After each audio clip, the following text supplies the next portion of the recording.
Hey everybody, welcome back to The Move, presented by Patrón Tequila. We name the Patrón of the Peloton every day. Today's a little different. Not only do I have my co-host JB Hager, but we have special guest George Hincapie in the studio, so we're going to let him pick a Patrón of the day as well. We're talking about the stage we've been looking forward to for a long time, the stage into Roubaix. What a day for sports. You have the stage into Roubaix, you have the World Cup final, and you have the Wimbledon final. And those are three big things. And people are still reeling from the third place victory last night for Belgium. And Belgium got third. And they got second and third in the stage today. Yeah. Move that mic up a little there, Giorgio. But before we get to that, let's take care of a little bit of business. Today's stage is brought to you by our friends at Helix, who are pioneering the future of consumer genomics. I've taken this test, JB. It's like an app store for DNA testing with products ranging from ancestry and nutrition to fitness and health. Helix uses next-generation sequencing technology to unlock up to 100 times more DNA data than any other DNA test. And what that means for the listeners is that after you've done one test, because it is, it's a bit involved, and you've had your DNA sequenced, you never have to send in another saliva sample. You can either try out other products or get your results that same day. So if you're looking for a product to try out, check out DNA Passport. It's only $49 and looks at 40-plus traits such as ancestry, wellness, diet, and physical appearance. Bad news for you, JB. You can check out DNA Passport and other Helix products at helix.com/themove. And during the Tour de France, only U.S. listeners, unfortunately, can get 25% off with the code MOVE25. And I will say this, and I say it every time we talk about Helix, I think there's a fair bit of stigma associated with this type of testing. I was a little worried, and not to worry. I mean, nothing, it's not like I come tap you on the shoulder and say you got a week to go. No, it's not like that. It's not like that. So, you actually might get some information that can help you be preventative. Just on the diet and nutrition side. Yeah, that alone. You might be eating stuff every day that is just terrible for you. 96 foods tested and includes gluten and dairy. Helix.com/themove. Well, let's get into it. We have George here. This was a day that this is like his backyard, riding over the cobbles. As we've said many, many times, the most kilometers/miles of cobbles in the history of the Tour, 15 sectors, all different difficulties, many of which come from the actual Paris-Roubaix. One thing I noticed too, for the average listener that rides quote-unquote centuries that are not cobbled, 100 miles. This stage was roughly 100 miles. What did they finish in? 3 hours and 23 minutes? Flying. So for you people that want to break 5 hours, or if you're super strong, want to break 4 hours, they rode over the cobbles in 3 hours and 20-something minutes. Into a headwind. So and the average speed was 46 kilometers an hour. So that's a 29 miles an hour. Wow. That is moving. And it was the carnage that everyone predicted. It was and it wasn't. Honestly, wasn't. There was a lot of crashes, but not affecting the overall. A lot of flats. But all the guys that I gave 0% chance to get through this day, Romain Bardet, Nairo Quintana, Chris Froome, right there. George, what did it feel like for you watching them go through all the sections that like the back of your hand, as opposed to being on it? Oh, it was interesting. I mean, like Lance said, it was a little bit surprising to see those top GC guys still there, but what an impressive ride by all those guys. And I'm very interested to see how they will recover from that. It's not like your average mountain stage where, of course, it's very difficult. Their bodies and their muscles took a ton more pounding than your average mountain stage. I mean, so it's going to be interesting to see how they recover, even though they have a rest day tomorrow. With the hard stages looming on stage 10, it'll be interesting. It was one of the most interesting things about the cobbles. Normally in the spring, it's pretty dramatic if they're wet. These were extremely dry. They said they had no rain for the last 4 weeks. And that turned out to be as slick as wet. Yeah, I'm still trying to figure out what happened. A lot of these guys were sliding out in the corners.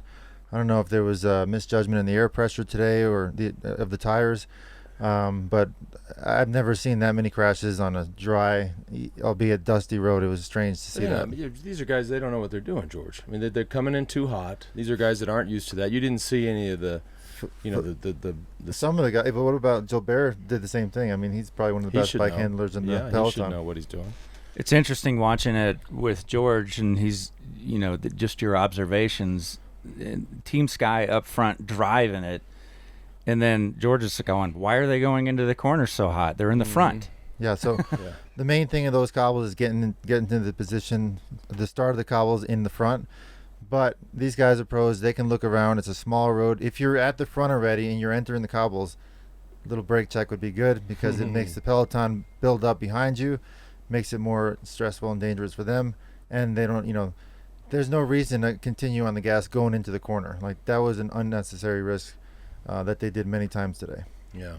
Yeah, we saw a lot of that. I mean, it was, and then just when they were not crashing and just riding straight, I mean, it was just a dust storm. So the combo of the lead cars, the motos, the press motos, the commissars, the gendarmes, I mean, it was just I couldn't help but think, like smoke. Luckily it's a rest day tomorrow, but unless you're in the front, your lungs are just filled with that dust.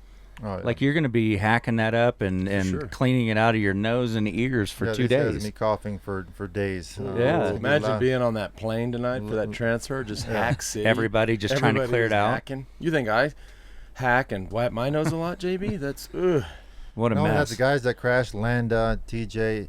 They have a rest day tomorrow. Their body's going to kind of go into a bit of a shock, and then they need to recover for a super hard stage. I mean, it's crazy to see that many riders hitting the deck at some point. Well, speaking of hitting the deck, I mean, we got to talk about right away, and this happened. I had my alarm set at 5:30. When I got up, I had the text from George at 5:26. Congrats for beating me up. And he says, Port is out. And I was like, oh my God, they've already hit the cobbles. How quick did they start? Richie Port has what looks like, they don't show it on TV, what looks like a collision with a spectator out of the race for the second year in a row. Also on stage 9 both years. That's a bad stage for Richie Port. Initially reported that he broke his collarbone. Now being reported that there is no fracture. And I just want to read a quote by what comes from his current general manager, Jim Okowitz. Of course, we all know that Richie Port is signed a multi-year deal on another team for next year. But here's what Jim Okowitz had to say. And I think if this shit ain't ice cold, I don't know what is. His collarbone isn't broken. There are no broken bones. He's been to the hospital in Cambrai and is now on his way to Annecy. His bag is waiting for him there.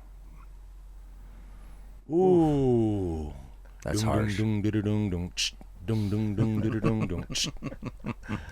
Ice, baby. It's a little harsh. That's tough. When a team's coming to an end, that's harsh. Like, he's suggesting that it's not broken. He should have continued. I mean, if we're reading it, so you never know when you just read it or you see it. But I agree with that. That's a bit of a harsh statement. But if it is separated, I know from experience that hurts a lot more than a fracture. We'll talk to Lawson Craddock. Yeah. I mean, it's kind of the same thing. Yeah. Lawson lives to fight another day. Yep. Listen, Lawson Craddock is a bad man. He's a bad man. So, a lot of people hitting the deck. Froome hit the deck. Landa, Oran, Groenewegen hit the deck with a fork and a wheel that was no longer part of the bicycle. I don't know what happened. If that was a structural failure or if he just hit something that hard. But boy, you see that with it's just totally disconnected. His Bianchi was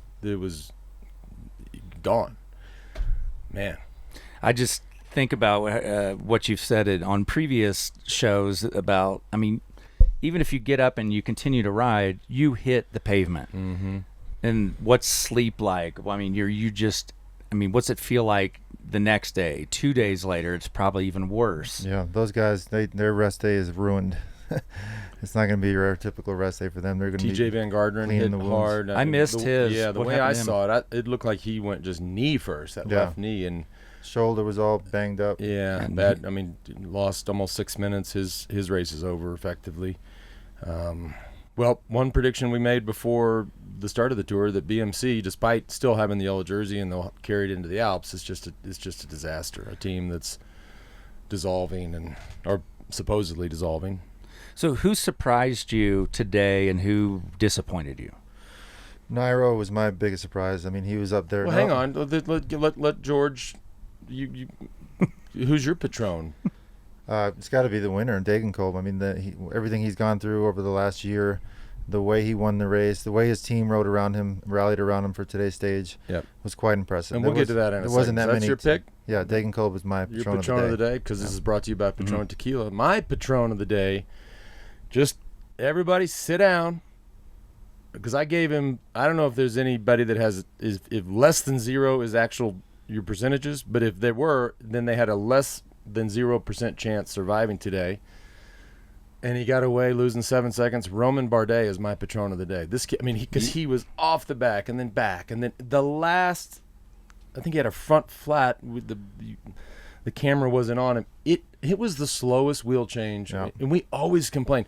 First of all, if you're a professional bike racer, or if you want to be a professional bike racer, do me a favor and learn how, because when you pull over to the side of the road with some, quote, volunteer to change your wheel, they don't know what the fuck they're doing. Mm-hmm. Learn how to change your own wheels. Wait a minute. Your front wheel, your rear wheel. Wait a minute. Just take the wheel. Dave, are you hearing this? Hang on. This is, but hang on. It took 45 seconds to change your front wheel. Was a disaster. Just grab the wheel from the guy. Say, I got this. Okay, and if it's a rear wheel, kids, put the chain all the way down into the lowest gear so that we can get it in and out quick, and change your own wheel. Don't let. Yes, if it's your mechanic who knows exactly what he's doing, okay, let him do it. Question: was he on a disc brake bike or a regular bike? Because good question. That can make it a little bit more difficult to change the wheel, even for us. Why you got to come in and make sense, George? Why you got to come in and make sense? That is, some people have asked That's a great about question. that. Let's go try to find I'd have a hard images. time putting it on too if it's a disc brake. Yeah. Well, okay. Some of our listeners have been asking I'll that. get out of the way then. Now that they've allowed disc wheels in the tour, that makes it a lot harder to change the wheel. And getting the right wheel, and all those people standing in the cobble sections holding wheels, do they have the right ones? Yeah. It's a great question. I mean, that would make, especially if some of these disc wheel setups they don't have skewers. You have to take an Allen wrench But would you ride that? You have to have some sort of a quick release on a daily. You have to know you're going to get flat tires or mechanicals. But okay, still learn how to change your own wheels, kids. Let's talk about John Degenkolb, because this is George. That's George's Patrón of the day. But before you talk about his past, talk about that impressive sprint. Well, George can speak to that because that's his forte. This, by the way, this is a guy who's won Paris-Roubaix in the past. Had this terrible accident in the meantime, but George. And you saw him all week. I mean, he's been top 5, top 10 in every field sprint. While Greg Van Avermaet is a very fast sprinter in his own right, Degenkolb was super confident, took the front with a K to go, had the guys behind him ready to go as soon as they went, and he just took the bull by the horn, so to speak, and having to lead out the sprint and still win is rare, is it not? Well, not in that situation, because they were slowed down to under 20k an hour, so he would be able to react to a guy like Lampert going early and take the slipstream off of him, or take the jump on those guys, which is what he ended up doing. But in that situation, I wouldn't call it a disadvantage. It looked like a track sprint. Yeah. It was awesome. I mean, it was impressive. It was actually probably better for him because it was pure power sprint. And everybody was on it was mono and mono. He got to call it. He got the jump. And so he had some stuff to overcome. Yeah, so this is a few years ago, and this was what is now the Sunweb team. He was on that team then. They were at a training camp in Calpe in Spain, and was out on a group training ride with himself, this kid Max Walscheld, Chad Haga, who's in this race, Frederick, we butcher everybody's name, Frederick Ludvigsen, Ramon Sinkeldam, and Warren Bargill. And a British lady is on vacation and forgets that she's in Spain. So guess what side of the road she's driving on? The wrong side. And she hits them head on. The fact that one or more of them were not killed is a miracle. Degenkolb nearly lost a finger. I think they had to reattach his finger. Yeah, he got really messed up.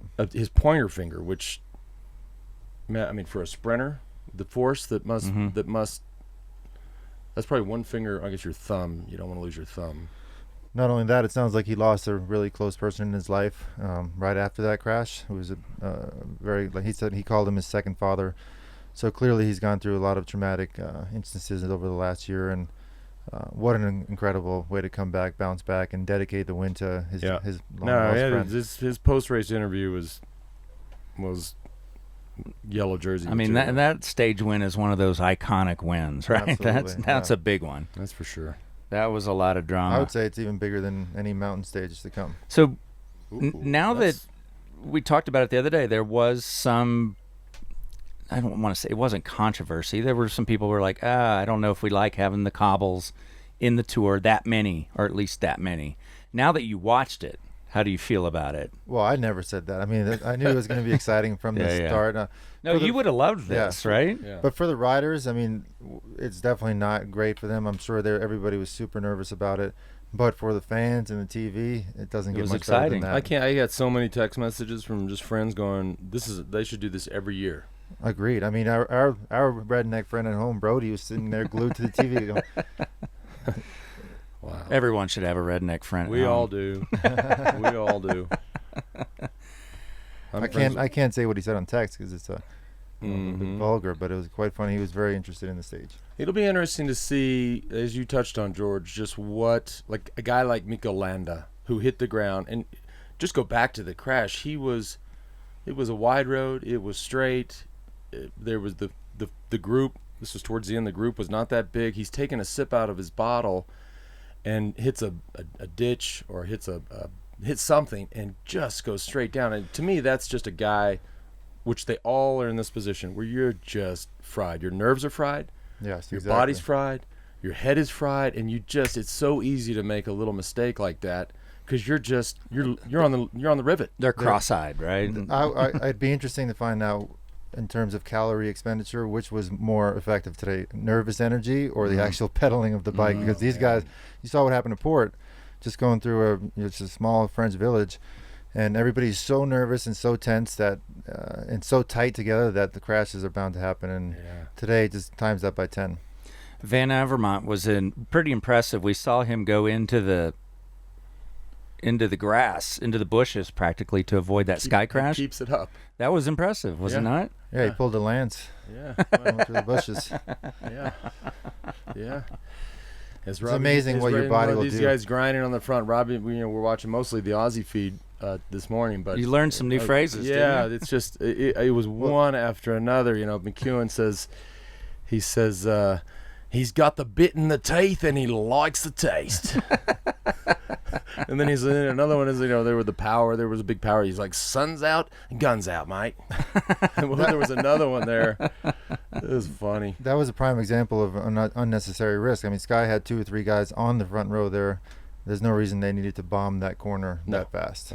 One thing that I caught early in the feed, you think about, sometimes we talk about the things that pro cyclists have to deal with. The fan interaction, like literally physically becoming a part of the sport.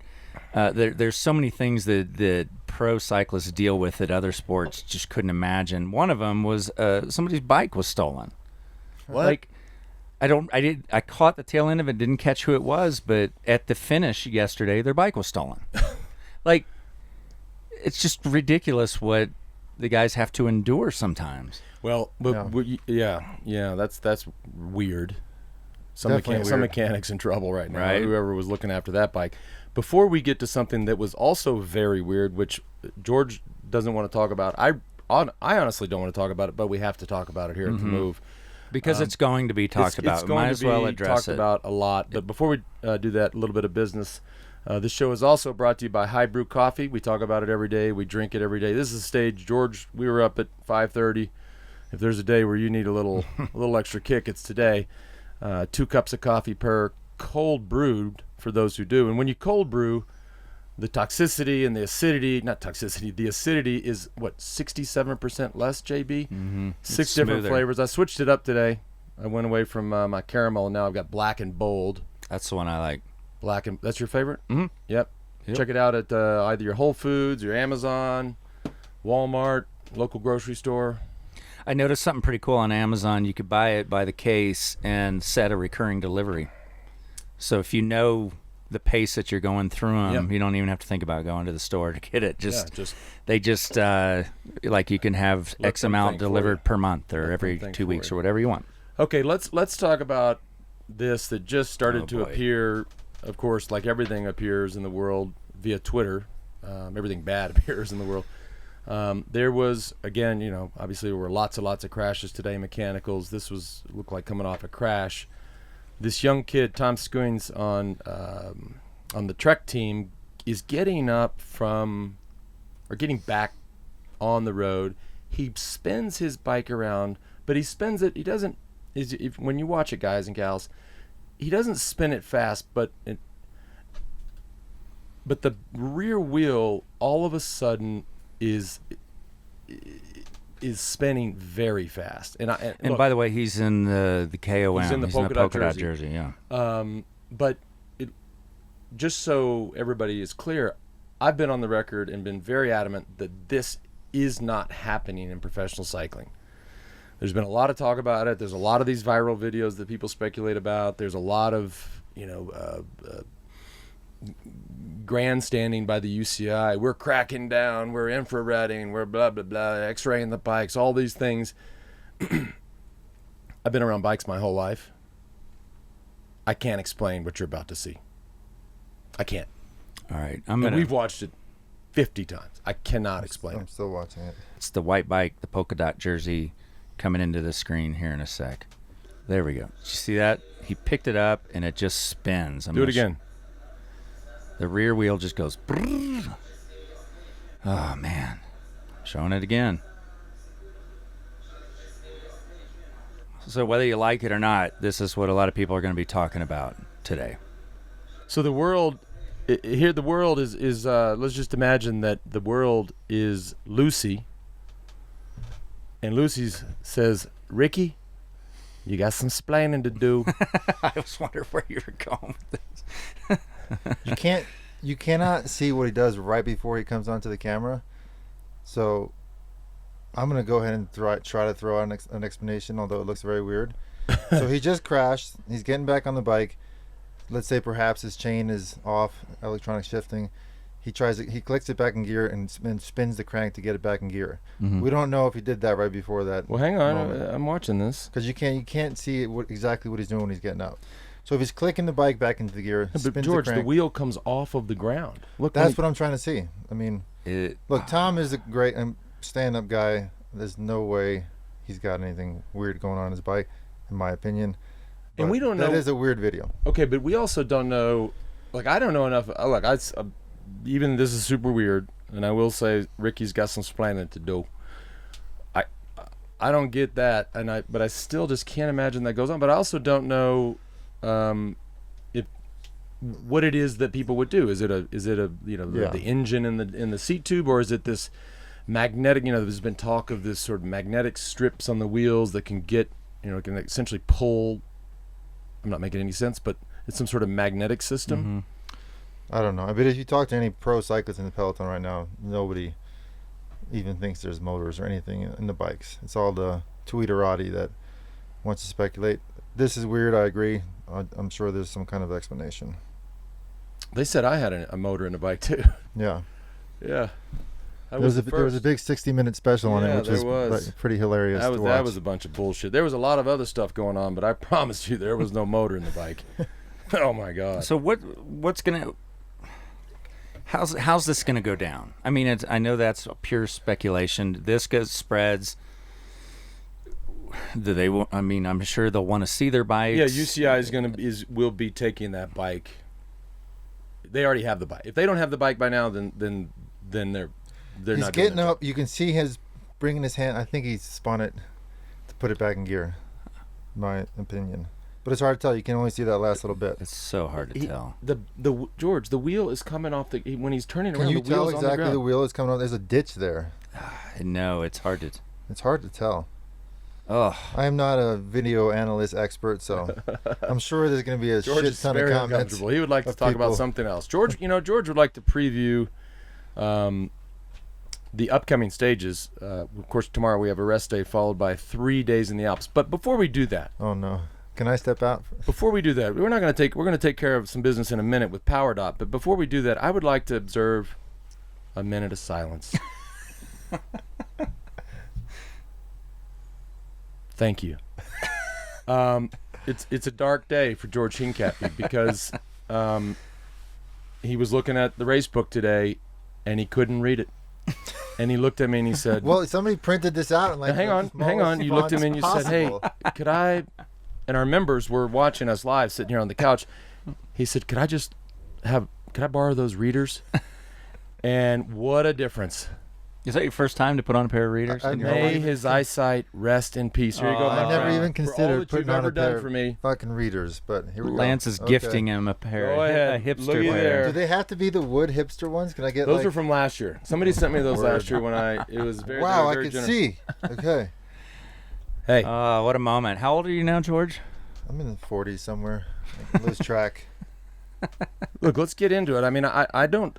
George and I disagree on this, and By the way, tomorrow a rest day. tomorrow and then rest day. You're saying the next 3 days are going to be pretty eventful. I would also say that that's going to be tough because I don't. The listener knows I don't like rest days, and George damn sure knows I don't like rest days. But to go Roubaix, which they're just hammered, rest day, and then straight into the mountains. Granted, it's not an uphill finish. The Alps don't impress me this year. I don't. I see this day. Dude, I see a downhill finish. Then I see my next uphill finish, which is just it needs to be steep, and it's just not are steep. you not reading these percentages? Let him have it, George. If they're early in the stage, I don't care what the percentage is, George. Okay, the first day after the rest day, there's going to be chaos from the start. Category 4 right away. So what? And then you hit an 11K climb at 7% average. You're telling me that's not steep. It's steeper than anything we have here in Aspen. Then you hit a 6K climb at 11%. Yes, but That George, is we're very 100 kilometers before the Okay, finish. but that's going to be, for many teams that have not won stages, it's going to be full gas to try to get in the breakaways. Meaning it'll all come back together for the Yeah. finish, is what you're saying. And then at the end, yeah, there's a downhill finish, but there's 2 climbs at almost 8K at 9% average, effectively. That's very steep, and it's going to be very difficult. Short. Are you guys They're short. Are you looking at the they're same seven- book? Yeah, we are. They're 7.5 kilometers. It's not long enough. And even then, which is a day that I love the experimentation with these short stages in the mountains. You got 108 kilometers, so You don't less than remember racing 70 up the miles. Colombier? La Rosier. I mean, anyways. I mean, look, we disagree. And then look, it's better if we disagree, George. And then we get to Alpe d'Huez. Okay, now that we all know what Alpe d'Huez means, and not just the prestige about it. And it's like winning today. You win in Roubaix. You win in Alpe d'Huez. You win on the Ventoux. You win in Paris. Like those are the monuments of the tour. So maybe they're a little build to Alpe d'Huez, but You feel Can I- some can I sort add of a wager little- can I coming add on? a little bit to this? sure. If you break down the Colombier a bit more, you see the last 2-3K are 10% plus. So even though, and the bottom, the middle section, there's a downhill, but it's a very hard climb technically to pace yourself.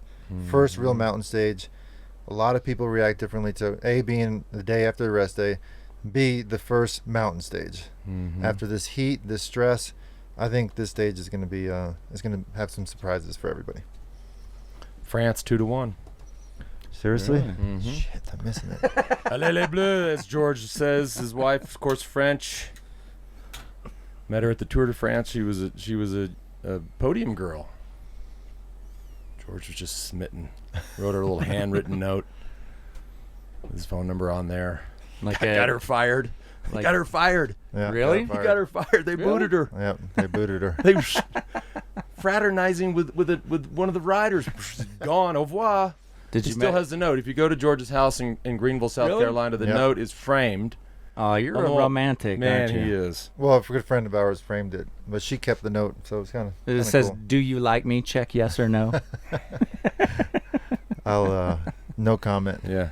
All right, I've got some questions and comments. Great to have George in Before we here get into to that, help can I talk about Power Dot? Exactly. And we're going to because- do, Eddie, one of our production guys back here, had a great idea. We're going to do some bonus footage for our members tomorrow, really breaking down and walking you through how you use this unit. And as I talk about every day, I self-diagnosed myself with sciatica. It's now better. George actually really believes he does have sciatica. But this unit is compact. It's light. It's mobile. It's Bluetooth enabled via the app on your phone. I love the company so much. I invested in the company. This is not like your old school eStem unit that you had when you were in high school or you went to your chiropractor last year. This is next gen. And so for our listeners, to The Move, you can go to powerdot.com/TheMove, get 25% off. You can also sign up there to receive, to try to win one. They're giving away one Power Dot unit every day while we're on the air. I guess not tomorrow. We got a rest day. But powerdot.com/TheMove, go sign up or get 25% off. And George, I'll let you borrow this. I got one actually. Oh, you do? Yeah. Oh, in my great. bag, yeah. There you go. Very cool. I didn't know that. All right, here's some questions, comments for both of you. Feel free to chime in, either one of you, regardless of who it's addressed to. Alan in Charlotte writes, "Oh, there's a NASCAR race today too." Oh, that was last night. That was last. They raced at night. Yeah. We've been talking about all the sports stuff going on. Yeah, It's- Martin Truex. for this time of year. It's unusual. Okay. Alan writes, organizers would be stupid not to have the cobbles in every race this year. Keep the cobbles. You guys kind of confirmed that earlier. You like it. Well, I wouldn't say every race, but like I said, it imposes a lot more danger for the rider. So as a ex-rider, I don't necessarily agree with that statement. As a fan, it's fun For to the watch. fans, yeah. It's interesting because it was, aside from Richie Port and Rigoberto Urán, which we didn't touch on, second place last year, loses a minute and a half. Aside from that, no change. Excuse me. What? Landa and Bardet caught back up, but think about all the extra energy they spent. I know, today. but TJ, no change on top 3 in the overall. No 6 change minutes on down. GC. I mean, they escaped. Look, I gave Romain Bardet a negative chance to survive the day, and he did. He's my Patrón of the day, actually. I've already said that. Where did Nibali finish? Do we know? Nibali was in the group, He's and in the group. Nibali, I'm worried. That was my pick for. He needed to take advantage of today, and there were times he was actually off the back of Chris Froome's group. I'm like, how's this go? His quietness is. It may be a thing where we'll see a lot more of him in the You last think? 2 weeks. He's been quiet all year. He's been quiet, but he's also hasn't lost time. He did, Except because for he's the got team a time terrible trial. team in the team time Yeah. trial. This question is for me and George. But good. You know what I'm going to do? I'm going to sit here and read I don't know if George knows. Djokovic wins Wimbledon. Jeez, I'm getting 6-2, all the 6-2, spoiler alerts here. 7-6. Jesus, Well, you don't have to. that was my pick. I picked him. Well, you went out on a limb there. The question for myself and for George, is Lance as much of a curmudgeon outside the podcast as he is on the podcast? Oh, my gosh. You want to go first? He's JB? become a get off my lawn guy. That's not true. What do you think? I gave Romain Bardet the Patrón of the day. I'm like he gets a little cranky now and then. George will text me. He's like, "You're cranky. You're cranky." I text him all the time. You're cranky today. I'll talk to you tomorrow. But yeah, no. I will say this, having done the show with you for a year now, a little cranky until you get your workout in. Yeah. In the morning, he's cranky in the morning. And then you go shake your sillies out, and you're a much better person. But the crankiness is funny. Yeah. Well, but I think a lot of never mind. People either like it or not. But I do think some people like this direct approach. And that part of the crankiness is, you're just being blunt about what you're seeing going on, right? Yeah. Let's see, Lance, given that you're probably not a huge fan of the cycling press, where should we go for the best cycling news? Lance and George, what do you guys use? Like, what's the one you go, okay, that's pretty good? Or is there one? Tough question. Yeah. Look, I don't think I don't think any of them do a very good job. So what I do is I just kind of tour through all of them, whether it's cyclingnews.com or velonews.com or cycling tips. My biggest issue with most of these outlets, this is my single biggest issue, and I'm sure George can relate, is the people who are covering the sport for these outlets have never been there. They're sitting in Boulder, or they're sitting in London, or they've never been over the cobbles in Roubaix like we have. They've never been in the Alps like we have. So they just don't know the game. And so sometimes I read stuff and I'm like, this person has, not only have they have no idea what they're talking about.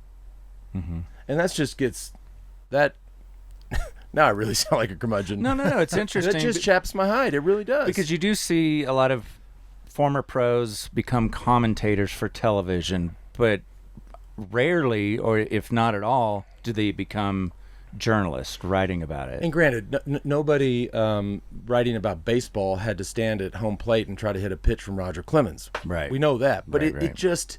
But they've been in the game, those beat writers, they've been in the game so long, they know it. And if they don't know it, they don't pretend to know it, I guess is my point. Because this is where cycling gets to this place where some folks just pretend to know it. And that's not accurate. I would say nowadays it's just so much easier to actually watch all the races, and Lance and I still have a lot of contacts. A lot of our good friends are still racing. So while it is important to catch up on some of the news sites, some of them are frustrating and hard to read, but we can get a lot of our own content by just watching the races. That's true. So let me, I almost forgot this. If you want the most data-driven, in my opinion, most data-driven, accurate, just neutral, right down the middle, objective view of cycling, there's a guy, and nobody really even knows who he is, this guy, The Inner Ring. His Twitter feed is great. His website is inrng.com, The Inner Ring.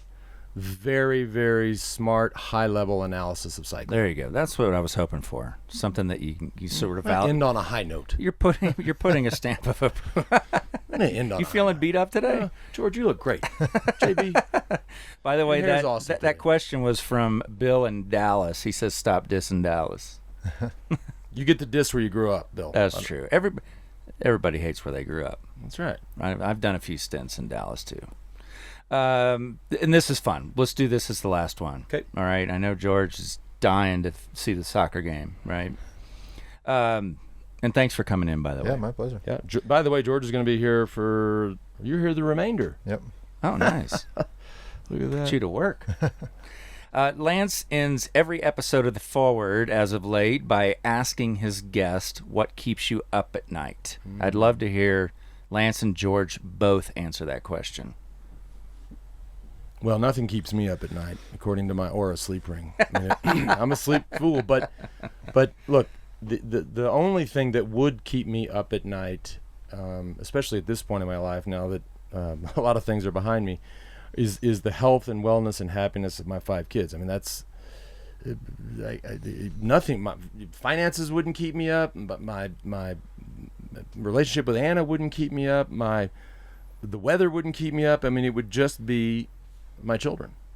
And in fact, there are many nights that they do keep me up.